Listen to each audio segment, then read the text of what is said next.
Welcome to my presentation, Enterprise AI Security Blueprint, Embedding Governance, Human Verification, and Defense in Your AI Strategy. I am that little dude at the bottom, Haiti James Williams III and PSEA Chisel. Let's go to the next slide. I'll make a kind of official introduction, halfway decent introduction here for you. That little dude in the circle, that's me. I'm a little less, got a little bit more gray in my beard than even then, which is only a couple years ago. Strategic cybersecurity executive, former HUMINT operator in the Army, way back when the world was young and dinosaurs roamed the earth. Human intelligence collection is what HUMINT stands for, also counterintelligence. Got over 20 years leading enterprise security across healthcare, finance, defense, other highly regulated industries. U.S. Army veteran, high trust leader, AI governance strategist, which is where I'm at now.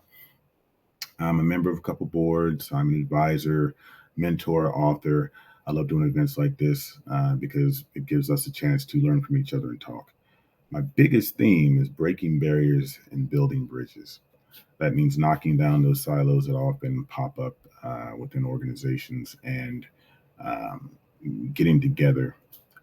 Security and DevOps, for instance, always rivals, but my job is to make sure that they understand that we are not the Department of No and O. We are the Department of No, KNOW, and we're also the Department of Yes and. So that's me in a little bit more than a nutshell. Let us get started. Again, thank you everyone for joining. Good afternoon. This is our roadmap for the next hour. We're going to start with the why, then explore the threats, then walk through the blueprint, which is your governance, defense, life cycle, and a couple case studies, and before closing with some takeaways.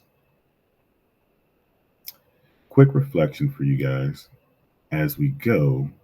Think about where your organization sits on this maturity curve, right?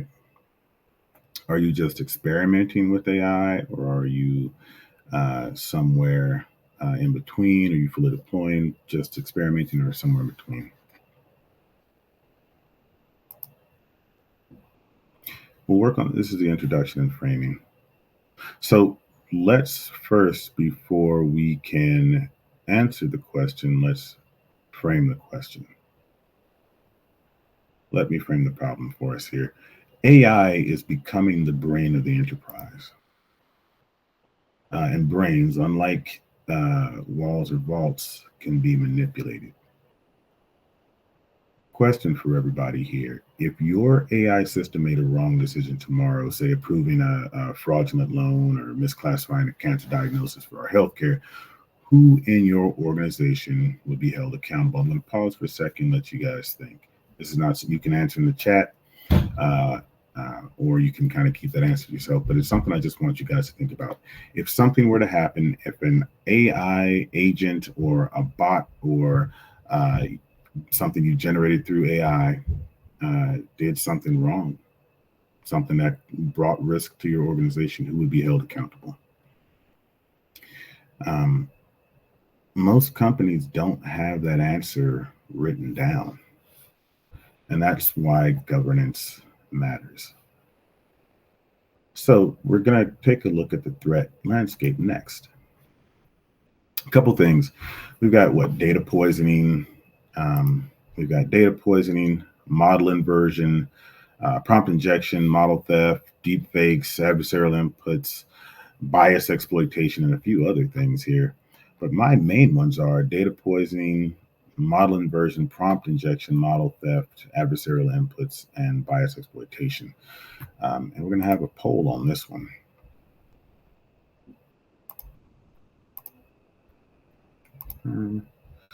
So poll is up. A lot of you guys may not know what some of these things are. A lot of our guys who are actually, threat hunters, vulnerability hunters, may know what some of these are. Some of you may not. This is kind of why we're on this webinar today, right? Which one of these risks feels most real to you right now? The deep fakes and phishing, that's a big one, especially when you start to get into the C-suite level. Shadow AI, that's always going to be the people who are downloading and running their own versions of ChatGPT or Gemini and whatnot, or the free versions that nobody knows anything about. And we'll get into a little bit of that shadow AI stuff. But one of the biggest problems I have seen with it in governance is that not necessarily a purely security threat. But the fact is, once you input something into ChatGPT, OpenAI owns that stuff. So, we've got data poisoning and bias exploitation, 50-50. Good stuff here. Let's move forward just a little bit. So the discussion kind of often reveals, while everyone fears different threats, the reality is they're all happening out in the wild. We've got all of these things happening out in the wild. We've had breaches that have been happening because of them.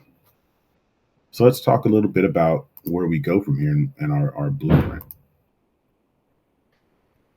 So the blueprint that I want to share with you guys today has 4 pillars. You've got your governance and risk management. You've got your human verification, human in the loop. You've got your defense matrix, your threat resilience and defense. You've got your life cycle management, which is your operational cycle. So as I kind of describe these, jot down which one pillar you feel is your organization's weakest link, and that's going to help you know where to focus when you go back on Monday morning. And again, thank you everybody for spending a part of a Saturday with me here. So let's go start with governance and practice. Governance and risk management. Governance is about rules, oversight, and accountability for these things. Quick check-in. How many of you already have an AI governance committee, even if it's informal? You can drop a thumbs up in the chat if you do, thumbs down in the chat if you don't.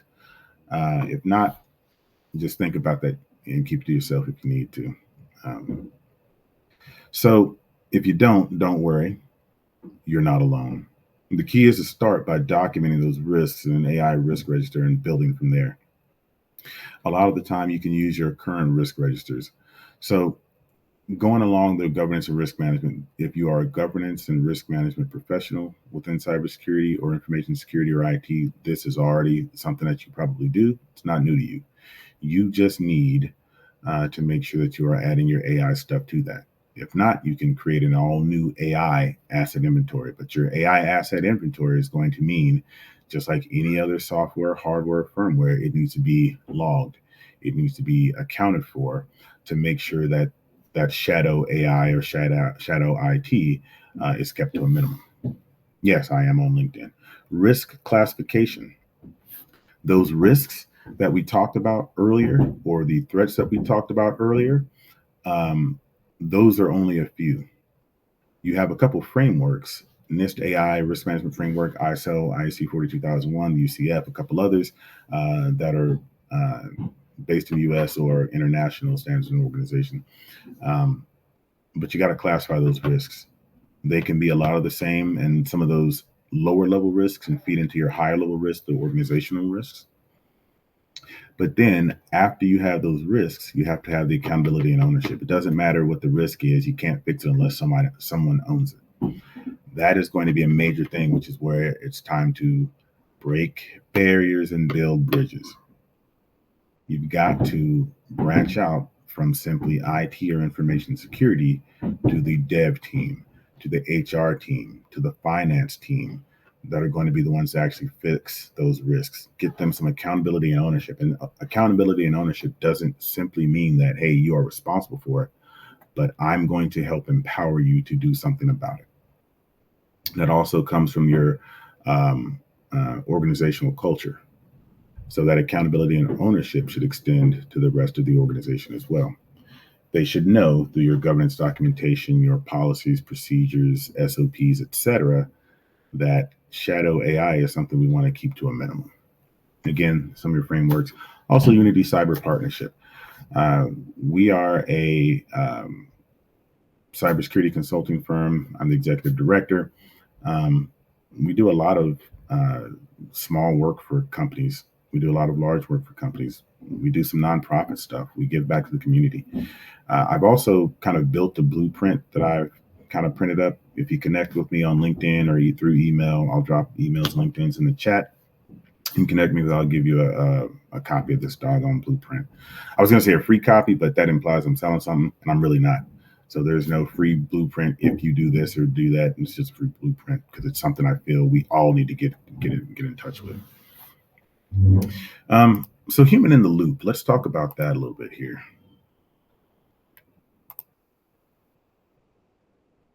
We've talked about the AI risk classification pyramid oversight boards. You want to build your oversight committee and board, integration with the risk committees and audits. If you're already doing risk committees and risk and audits, continue doing so. Just make sure you add your AI risks.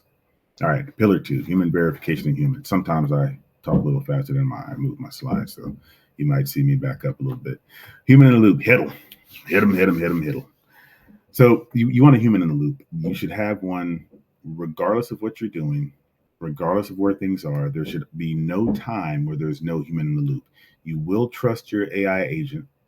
You will trust your AI generated documents, but you always have to have a human step before the end to avoid to have a gateway that can help you make sure that nothing else is going crazy, that there's no hallucinations, that everything is 5 by 5, that that the document that you asked to be presented in one way is presented in that way. Agent identity authentication. You got, I don't want to get too far outside of artificial intelligence, but we do have what's being called now non-human identity. Your AI agents, those APIs, the AI MCP, which is kind of a API on steroids for AI framework, you're going to have those identity authentications. It's going to be like privileged access management or identity and access management for humans. Just for non-humans, you got to make sure that the connections that they have are proper, and they need them, and they need that level of that the level that they're going to request. Because as agents start getting more and more complex, they're going to want and honestly need more different access. To give them that access is all right. We just have to understand exactly what's happening when we give them that access. Procurement verification. Remember that payment that I talked about? One of the threats.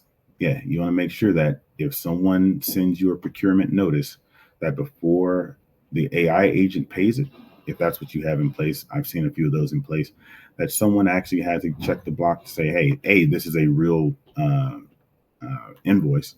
B, it's coming from a real, real spot where we're supposed to be paying. The amounts are proper. Also building those checks and balances. And a human verified AI agent. All that means is, again, that human in the loop. The human has to verify that it's an AI agent that is actually doing what it's supposed to be doing. You'll hear some tales, especially coming out of certain countries, that the AI, the quote unquote AI that people think they're using, is literally nothing but a dude on the other end of the keyboard. So let's move on a little bit here. Human in the loop in action. You've got an AI suggestion, the analyst review, and the final decision. This is what we want to see at all levels if you're using artificial intelligence. So you've got your AI suggestion. The AI writes a paper, writes a document, helps do something or other. And at that point, what we want to happen is an analyst reviews that. Analyst is going to have to review it, take a look and make sure that whatever is going on in that document is what's supposed to happen. Again, make sure that procurement document is 5 by 5, and make sure that who we're paying is who we're supposed to be paying, or make sure that when it's reading an x-ray, it's not reviewing a piercing in an ear as some sort of bone spur in the ear, that it's reading something that's been lodged in the abdomen as something actually lodged in an abdomen and not a piece of bone, a bullet, for instance. It's doing its density analyses properly, right? Things that AI just isn't that good at these days. We've especially got to make sure that there's a human in the loop there. Final decision has to come from a human. The final action may be able to be taken by an AI, but a human has to push, or should be made to push, a button to remain accountable and to remain empowered to make sure that our organizations have accountability and have a point of contact to understand what's going on. This is not playing the blame game. This is making sure that we are accountable and have someone who is empowered to make those decisions. Okay. I think third pillar here is going to be threat resilience and defense. So we've got adversarial training, identity and access management for AI agents, monitoring and anomaly detection, and incident response and rollback. One of the first things we'd like to talk about is your attack vectors versus your defenders. Let's move on here. I don't want to get too far ahead of myself here for you guys. So, attack vectors versus defenses. Got a little table here. Apparently, it's not acting right, but I'm not going to sweat it. I think you guys are smart enough to understand where that was supposed to go. But let's go back one slide here. So adversarial training, you have to understand the threats and you have to be trained on those threats to be able to defend against those threats. I coach football, my son's football team. One of the things that we have all of our defensive backs understand is the route trees. For anybody who's not a football fan, don't worry about it. Route trees literally looks like a little tree, and it just shows outs, goes, flats, this, that, and the other. It looks like a little tree. Why do we have, and that's for the offense. Why do we have the defense memorize it? So they can head them off at the pass, herd them to where they want to herd them, and cut off that threat. Same thing for adversarial training. If you've already got threat hunters, if you've already got a vulnerability management team, you've already got red teams and blue teams and purple teams, train them on those adversarial AI techniques. Train them on data poisoning, train them on how deep fakes and all that good stuff. Identity and access management for AI agents, we talked about that a little bit before, but that falls under the non-human identity. And we want to make sure that we are well versed in that, because these things are going to have access to certain parts of our organization that we wouldn't normally give a quote unquote regular bot access to. We've also got to have our monitoring anomaly detection. We want to make sure that if something does have access, if an AI agent does have access to something, then we need to understand what the parameters are going to be, what those left and right limits are going to be, and therefore what we need to be watching out for to understand if it crosses that left or that right limit. So that's that monitoring and anomaly detection.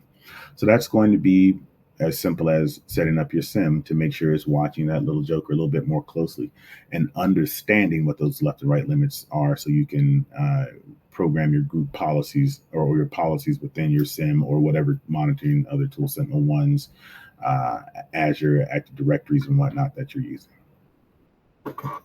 Final step here is going to be incident response and rollback. We want to make sure that within our incident response, business continuity, business resilience plans, but especially incident response, change management can kind of go along with that as well, that we have a rollback plan and a response plan for if something happens with an AI agent or a generative AI tool or an LLM that we built and something goes sideways. Michael Crichton, the author of Jurassic Park, the author of Westworld, which got a movie way back in the 70s, but a TV show in the 21st century. And one of his big themes is we've got this extremely complex, chaotic system. What do we do if something goes wrong? And there's always that one point of failure. Dennis Nedry in Jurassic Park, I guess Yul Brynner way back in the 70s. I'm kind of aging myself. I'm not quite that old, but doggone near. But you want that incident response and rollback. So there's no single point of failure. So you can relock the gates of Jurassic Park before the T-Rex AI agent, this is a stupid analogy at this point, gets out and starts biting people, right? So that's all that means. Let's get past this next, the table side. It didn't quite populate itself properly. And let's go to operational lifecycle. That's the fourth pillar. And this is kind of what we want to see. That's kind of what we want to see, right? Build, buy, deploy, monitor, and respond. So you got like secure pipelines and architecture. Oh, sorry. Let me move back here again. I'm getting ahead of my slides one more time. No worries. All right. So we got secure pipelines and a secure architecture. That's what we want. Pipelines, by pipelines, what we mean is if you're building an AI, you want your secure coding pipelines. You want every step between development and testing, and between testing and prod. You want those secure. You want to make sure you have your gates. You want to make sure you have your review periods. You want to make sure you have your change management logs, and you want to have your change management committees where someone can veto something that uh, you know before you, if you don't have a good rollback plan or roll out or rollback plan. You also want to have a secure architecture. Have a good architecture. There's plenty of different ones out here. We're not going to talk too much about those today, but you want to make sure that your architecture fits what you're looking for, because you don't want to give this thing not enough processing power, but you also don't want to give it too much leeway as you're going around. If you're buying an AI, you have to do your vendor risk assessment. That's going to be a lot of what's going to go on here, because we've got, again, ChatGPT, we've got Microsoft Copilot, we've got Google Gemini, we've got everybody and their grandma has something that is quote unquote powered by AI these days. But you got to do a good vendor risk assessment, and that's part of the governance process, especially at those higher levels. Make sure your GRC team, your risk management team, across the board, and your vendor risk or third party risk management committee is on those vendor risk assessments.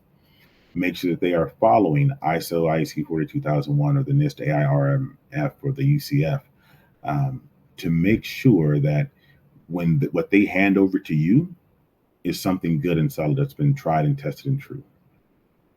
And it also kind of helps you build your whitelist for your AI agents and tools. So, when people do try the shadow AI, you understand what the left and right parameters are for that.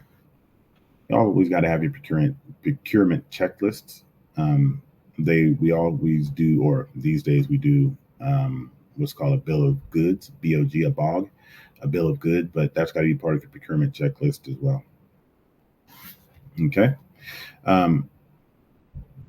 So building gives you control but costs more, and buying gets you speed but comes with some of those vendor risks. Now, if regulators audit your AI tomorrow, would you guys feel confident in defending a model you built or one you bought? I'm going to pause for a second, let you guys think about that. This question alone, this sparks a whole bunch of boardroom debates, because a lot of them say, oh, we need to build, we need to build, we need to build. Other half say, oh, we need to buy, we need to buy, we need to buy. When I walk into that boardroom or walk into that committee meeting and I ask them this question as a consultant, a lot of them don't actually have that answer, or they can't defend that answer. Not that they have to defend it to me. They can't put together a good justification to their peers and to the people they're responsible for. So let's move on to the next part, the deployment and the monitoring of these things, right?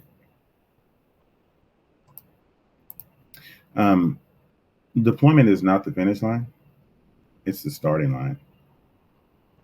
Best practices are zero trust, role-based access, shadow deployments, monitoring essentially drift detection, logging, audit trail, SOC integration. So how many of you guys have real-time model drift detection in place? Show of hands or in the chat. If not, you may already have models making bad calls without anyone noticing. Again, I don't want to jump too far into drift detection, but basically today it says 2 + 2 = 4. Tomorrow it might say 2 + 2 = 5. The next day it might say 2 + 2 = 6. The drift detection basically starts figuring out when you start drifting too far from center, from the acceptable answer or response. Okay. So segmentation, endpoint protection, continuous monitoring, red teaming, and drift detection. Those are kind of those things we want as far as the deployment and monitoring solutions here. So let's do a case study. I think I've got my case study next. Oh, yeah, there we go. Very nice. So case study, we had a chatbot fail for one of our clients. A major bank that we were doing some work for combined an AI kind of tool they developed internally with the human analyst to detect fraud. If you're a customer, what do you think would build more trust, or what would build more trust for you? Knowing that the AI was in full control, or knowing that there was always a human analyst in the loop? Think about that. That trust factor, I can guarantee most of you guys said knowing that a human was always in the loop. That trust factor is why this program was a success. So initially it was classified as high risk because we had some people arguing that, look, yeah, we may have a human inputting some of these things, um, initially, but we want the AI to do everything. This was a hard charge, a fast mover. It wanted to get AI to do absolutely everything. Perfectly fine, I get it, but this is what you're going to risk. So it's classified as high risk. We insisted on having a human analyst review these things because in a lot of the testing, things started flopping around, things started failing. So we had a human analyst input into that process, and we started doing adversarial testing. We started making sure that we could push against that AI and it would be resilient enough and make sure that the drift testing that, hey, when we tried prompt injection, that we ended up making sure that the prompt injections didn't work or that we had shielding against those. And we also had a rollback plan. And that made that part a success. So if there's no questions on that one, I kind of want to talk about, move a little forward in that one.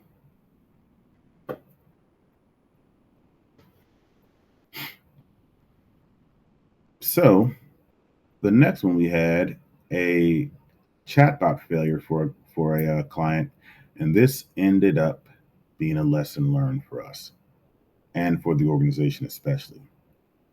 So that major bank, they had a human analyst checking at AI to detect fraud, but on the flip side, another company launched a chatbot without proper governance. They had grabbed something off the internet, uh, a GPT off the internet, grabbed some prompts that they thought and slapped a wrapper on it. Went rogue, generated some offensive replies, and some of those screenshots actually went viral. If I told you who the company was or told you what some of the screenshots were, you might actually know who we were talking about, who we did the work with. But I want to ask you guys as an audience and as consumers, how many of you guys have had a bad chatbot experience as a customer? I'm not talking about those old chatbots which only had the decision trees or the answer trees. I'm talking about these newer generation AI chatbots. Anybody have an AI chatbot bad experience?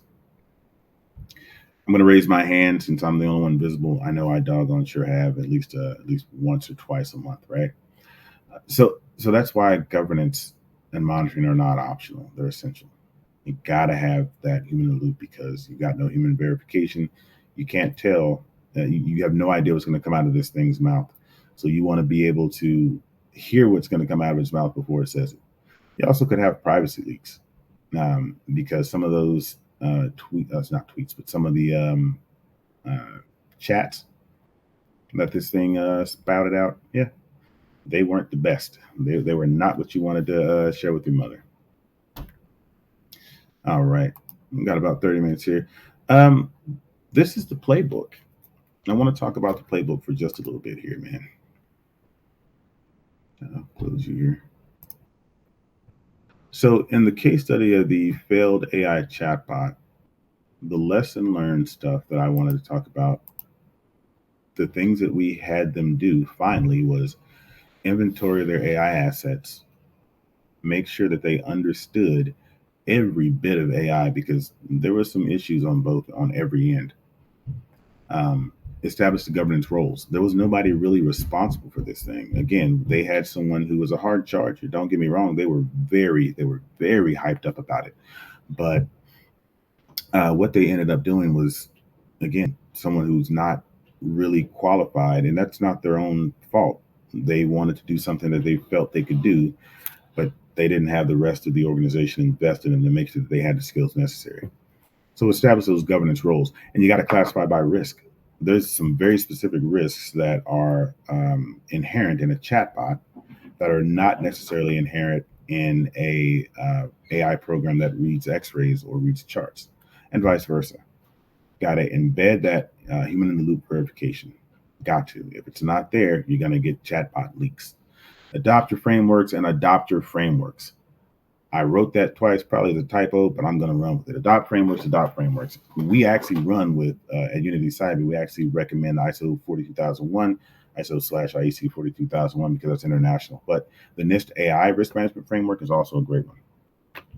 And also invest in workforce. I sit on the board of a nonprofit called Cyber Up. That's out in St. Louis, Missouri. I'm in the KC area.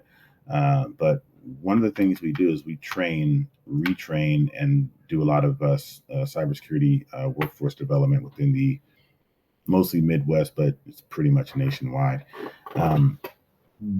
And one of the things we're working on is actually spinning everyone up in artificial intelligence. A lot of our learners, they get the CISSP for free, or at least the first couple of attempts for free. But we invest in them by teaching them about artificial intelligence, right? It's no good to get you out in the latest techniques and then get you out onto the workforce or get your resume squared away, get you polished up in your nice little bow tie and polished Stacey Adams. You get a job and the first thing they do is ask you to build something with AI and you can't do it. No. Invest in your workforce, whether that's internal or whether that's going outside and finding the right people, but you have to invest in that workforce. So in closing, I'm going to kind of close it down here. I don't do really long webinars and slideshows. Partially because I talk too doggone fast. The other part is because I'd rather leave time to discuss things and kind of talk about a few things. But as we close, let's kind of zoom out. AI security cannot live in silos. It's not just IT's job or security's job or compliance's job or the risk manager's job. It's everybody's job. Think about one bridge you can build today or tomorrow. Maybe security talking to compliance or IT alongside your business leaders, or business leaders alongside the board or HR or finance or operations. And that's kind of how we move forward from silos to resilience. That is all I have as far as slides, really. I'm going to spend some time on Q&A here. Give you guys a chance to ask any questions you want. And after that, I'm going to drop my email address in here, my personal and my business email address. And if you would like a copy of the blueprint, you just let me know. Williams at HUMINT.com.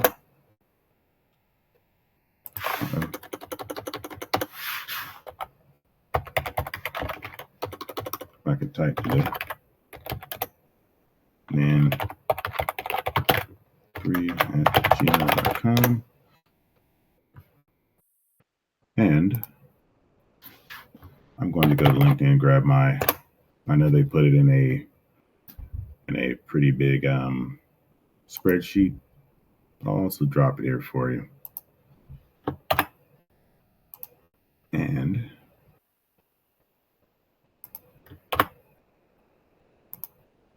all right. So if we have no more questions at this time, feel free to reach out to me.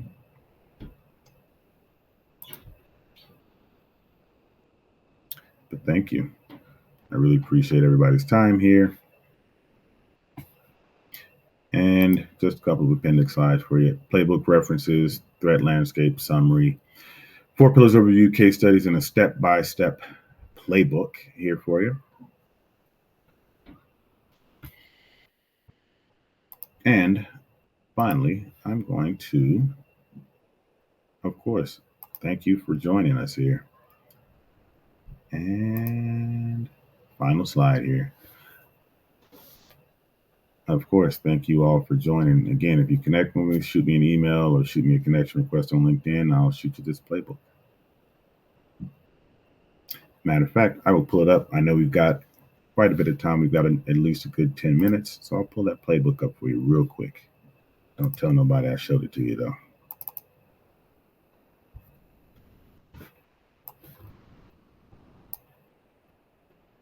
Matter of fact, I'll pull it over here.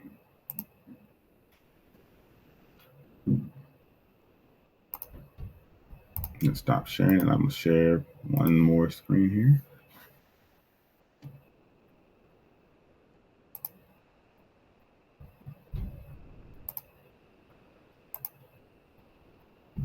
All right.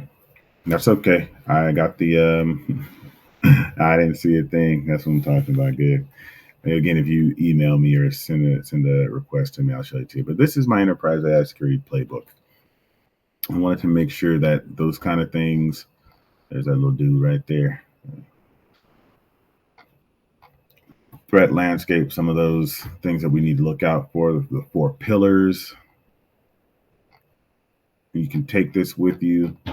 It's not a huge book either. 17 steps, man. So 17 pages. I always like to have the references because a lot of the stuff you want to take a look at, but you're like, man, where else can I see more of this stuff, right? Expanded threat landscape, some of this, some of that. I like to actually also like to put the references in there as well. Human verification, threat resilience and defense, blah, blah, blah. Very, very nice. And again, as always, you can connect with me. All right. It is 1:37, 2:37 Eastern time. So I'm going to let you guys go. Again, thank you very much. Connect with me on LinkedIn. Just let me know you want the playbook, or connect with me on email. Let me know you want the playbook, or for anything else. We should be connecting anyway. Enjoy the rest of BITCON 2025. I have been Eddie Williams. You have a good day. Goodbye.